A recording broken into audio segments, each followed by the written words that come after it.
You're watching It's Not Chris. Enjoy. One of the crazy things when you do these live Q&As is some of them are very silly. So we got one. Mark, are the allegations true that you were secretly a lizard? I'm gonna have to go with no on that. I am not a lizard, but keep the high quality comments coming in. I am not a lizard.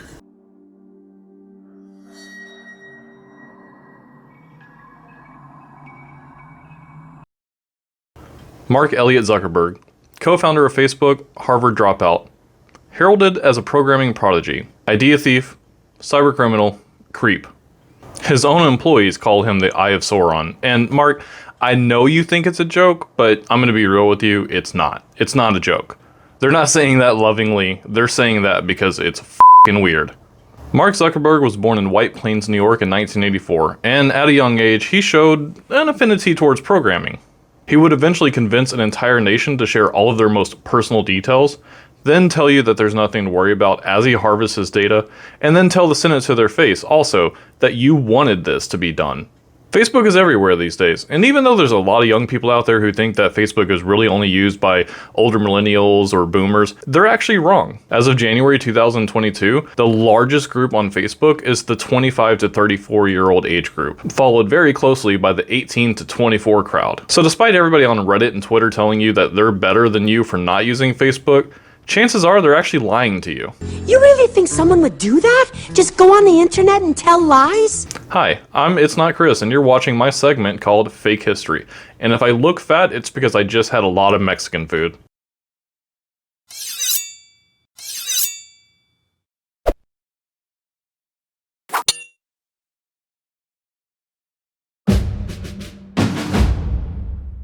I believe the metaverse is the next chapter for the internet. And it's the next chapter for our company too. So I've been thinking a lot about what this means for our company and who we are as we embark on this journey. I'm not sure what to do with my hands. Be good just to hold them down by your side. Yeah, great. We're a company that focuses on connecting people. We focus on building technology so people can interact with each other. A woman from London shared a horrible experience claiming that her avatar in Metaverse was sexually assaulted and gang-raped by other users. One of the reasons I started Facebook was check out people's online identities and see how people portray themselves and just find some interesting information about people. Today, we're seen as a social media company. Facebook was born in a specific time and place. A college campus. We're ranking girls. Isn't that the ultimate promise of technology? To be together with anyone? We'll all need to work together from the beginning to bring the best possible version of this future to life. A future where, with just a pair of glasses, you will be able to step beyond the physical world and into the kinds of experiences that we have talked about today. Honk, honk. To reflect who we are and what we hope to build, I am proud to announce that starting today, our company is now Meta. Our mission remains the same. It's still about bringing people together. The creator of WikiLeaks is blasting Facebook for creating a tool for the American government to spy on its users. The Zuck started off as a talented kid. Mark, do you mind if I call you Zuck? I mean, your last name's really long and I don't want to keep saying it, and we're not friends, so I don't want to call you Mark. It, I'm calling you the Zuck. In high school, Zuck created a program that actually allowed the computers in his home to communicate with the computers in his father's dental office. Pretty impressive. He also built a music player that used machine learning to learn users' habits with their listening. That's pretty impressive, because when I was in high school, the only thing that I gave a shit about is playing Final Fantasy and WWE video games.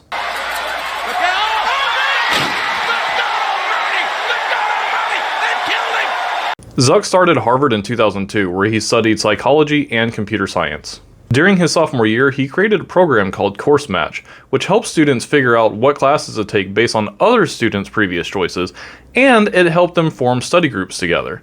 Honestly, that's kind of impressive. Then he created Face Mash, which let users choose the best looking person from a group of photos.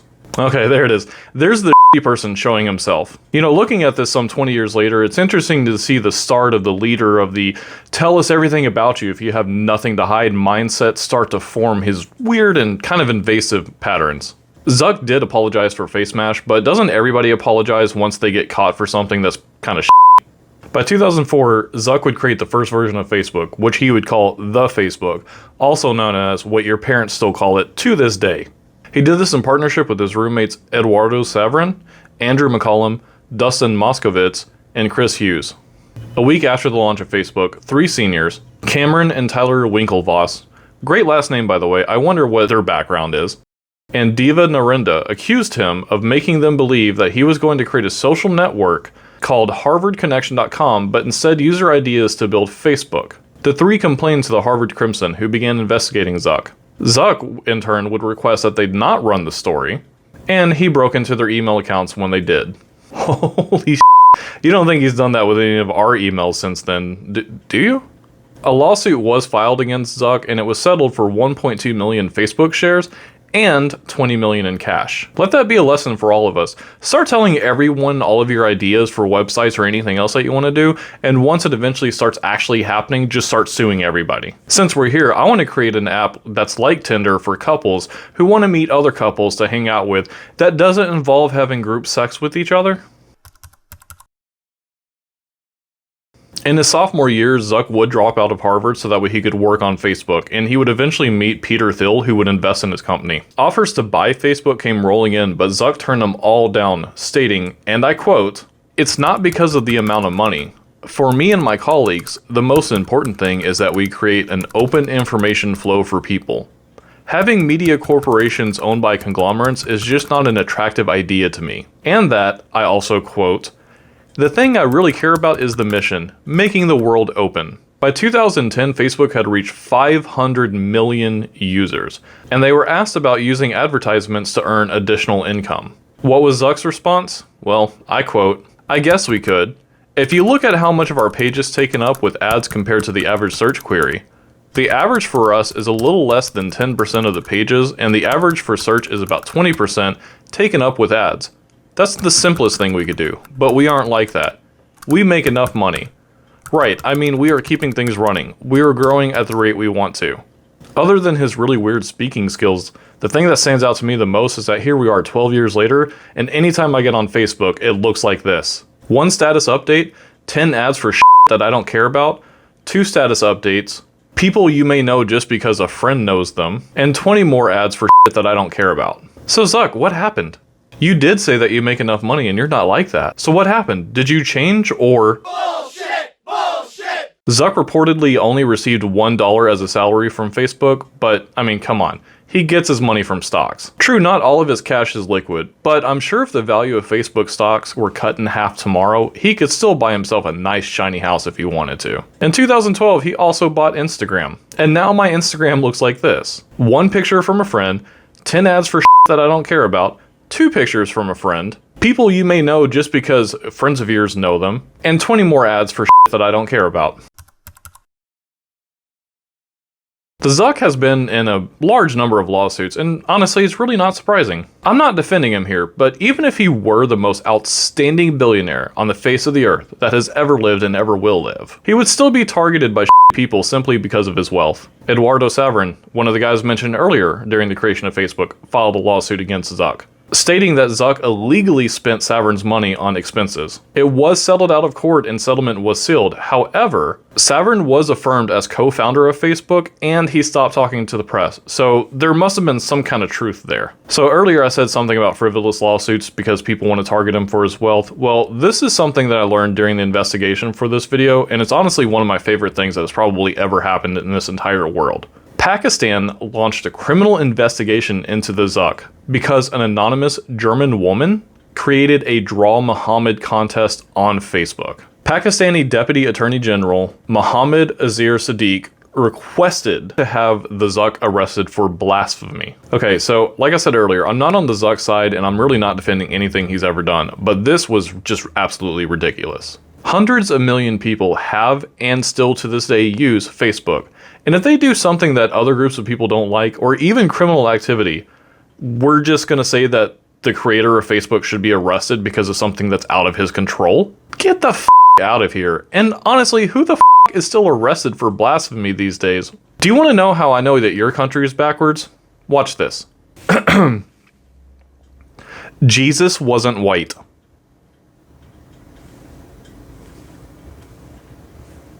If I could have been arrested for blasphemy, you know that I would have been arrested right there, because we all know that 99% of the Bible thumpers in this country believe that the Middle Eastern Son of God was somehow whiter than snow on a snow-white Ford F-150. Another lawsuit was Paul Seglia, if I'm even saying that right, sued Zuckerberg, claiming that he owned 84% of Facebook. He claimed that he and Zuck signed an agreement that gave him 50% of Facebook's revenue. The case was dismissed and he was later arrested for wire and mail fraud, and for tampering, destroying, and fabricating evidence to defraud Zuck. So obviously the Seglia guy is the true owner of Facebook. And Zuck did use his money to send him to jail, right? Conspiracy theorists? Now Zuck did try to file a lawsuit against hundreds of Hawaiian natives, trying to claim small tracts of land that they owned. Wow, Zuck, and just when I was starting to think that maybe you weren't really that bad of a person. And of course, there was that infamous testifying before Congress, which I'm just going to let that speak for itself.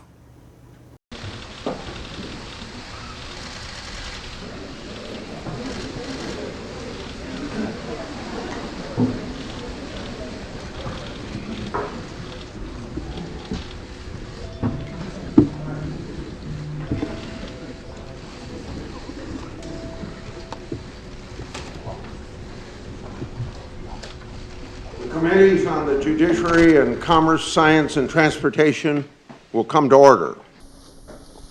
I'd like to remind the members of both committees that time limits will be and must be strictly enforced given the numbers that we have here today. If you're over your time, Chairman Thune and I will make sure to let you know. There will not be a second round as well. Of course, there will be the usual follow-up. Facebook's incredible reach is why we're here today. We're here because of what you, Mr. Zuckerberg, have described as a breach of trust. Thank you, Senator Feinstein. The history and growth of Facebook mirrors that of many of our technological giants. Founded by Mr. Zuckerberg in 2004, Facebook has exploded over the past 14 years. Facebook currently has over 2 billion monthly active users across the world.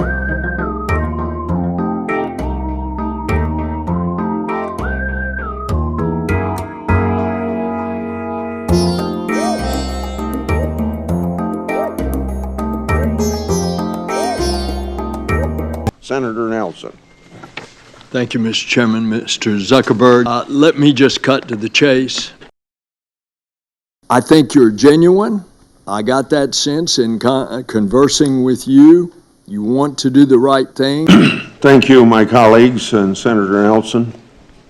Our witness today is Mark Zuckerberg, founder, chairman, chief executive officer of Facebook. Mr. Zuckerberg's launched Facebook February 4th, 2004, at the age of 19. And at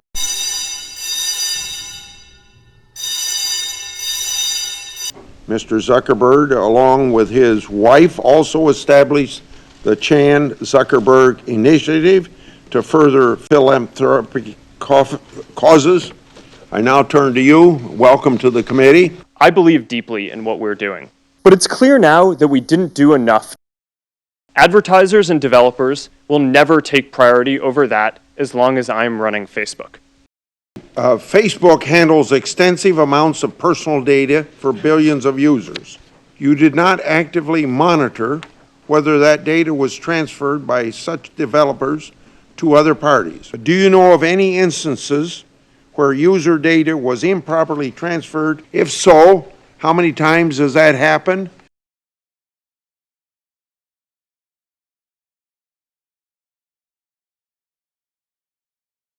As I mentioned, we're now conducting a full investigation into every single app that had access to a large amount of information. We believe that we're going to be investigating many apps, tens of thousands of apps. We're going to conduct a full audit of those apps As for past activity, I don't have all the examples of apps that we've banned here, but if you'd like, I can have my team follow up with you after this. Have you ever required an audit, and if so, how many times? Yes, we have. I don't have the exact figure. Sitting here today, you have no idea. Telling me, I think, that you're able to supply those figures to us, at least as of this point. I will have my team follow up with you on what information we have. Okay, but right now you have no certainty of whether or not, how much of that's going on, right? Right. Okay. Your data policy is only a few pages long. My question, why? Long privacy policies are very confusing, and if you make it long and spell out all the detail, then you're probably going to reduce the percent of people who read it. I'm communicating with my friends on Facebook and indicate that I love a certain kind of chocolate. Are you actually considering having Facebook users pay for you not to use that information? Senator, even though some people don't like ads, people really don't like ads that aren't relevant. People would rather have us show relevant content there than not. And that is your business model. You consider my personally identifiable data the company's data, not my data. Is that it?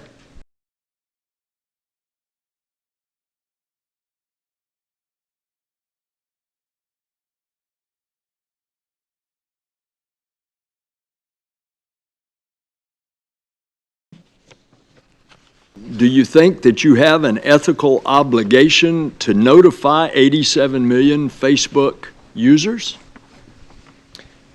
No, Senator. Did anybody notify the FTC? No, Senator. Wired Magazine recently noted that you have a 14-year history of apologizing for ill-advised decisions. After more than a decade of promises to do better, how is today's apology different, and why should we trust Facebook? I think it's pretty much impossible, I believe, to start a company in your dorm room and then grow it to be at the scale that we're at now without making some mistakes.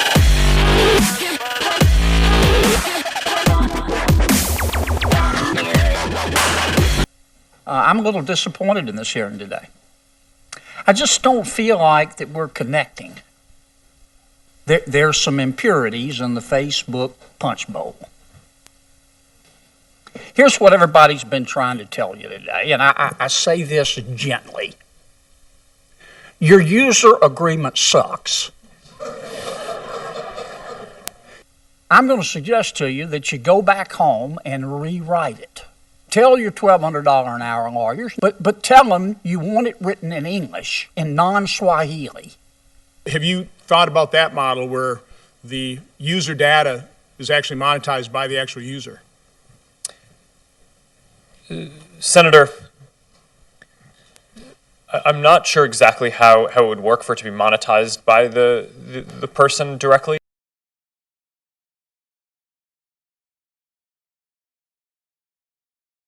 Facebook CEO Mark Zuckerberg and his wife, philanthropist Priscilla Chan, invited us into their home. Well, invited may be a stretch. How about I said, please, Mr. and Mrs. Zuckerberg, can we please come over? And they said, okay. They have never allowed a TV camera crew inside their home before today. So we were able to see firsthand who this couple is. Priscilla, how do you handle Mark specifically? I think it's hard. Like the way your gut feels when your best friend comes home and it's hard day, not sure what needs to come next, or waking up at night and being like he's still not in bed. Really, I mean, I think we all have to kind of hand it to Zuck.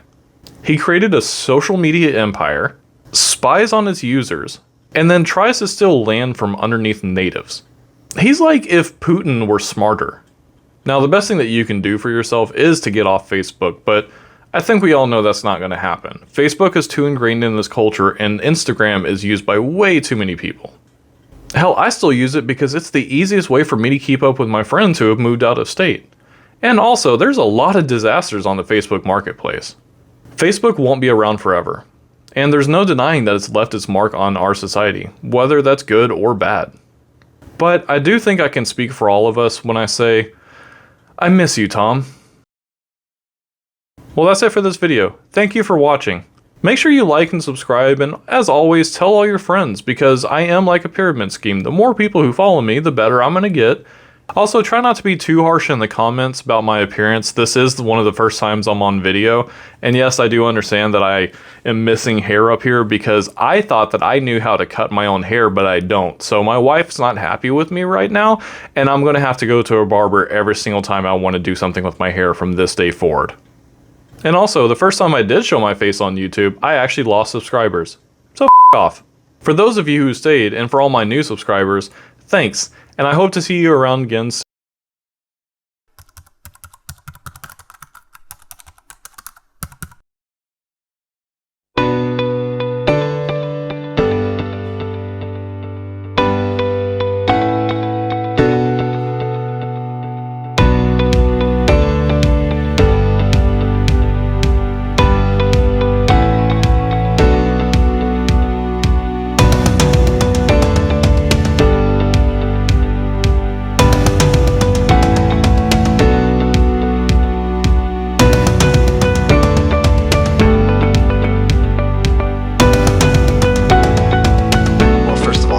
All things are possible, so jot that down.